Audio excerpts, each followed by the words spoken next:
Корея елінің тағамы вок лапша дайындайтын боламыз. 15 минутта дайын болады. Алдымен тұздалмаған етімізді осындай жұқа және жалпақ етіп турап аламыз. Табаға майымызды құйып, етімізді 1-2 минут қуырамыз. Кейін үстіне жуамызды және соевый соус, кисло-сладкий соус, сладкий перец және аздап тұзымызды сеуіп, барлығын жақсылап қуыратын боламыз.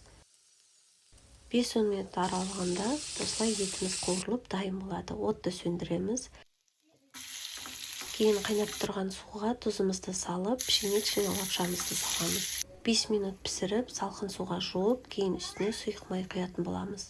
Жақсылап араластырып, дайын лапшамызды етіміздің үстіне салып, соевый соус құйып, араластырамыз. Осымен кисло-сладкий соуспен вок лапшамыз дайын болды.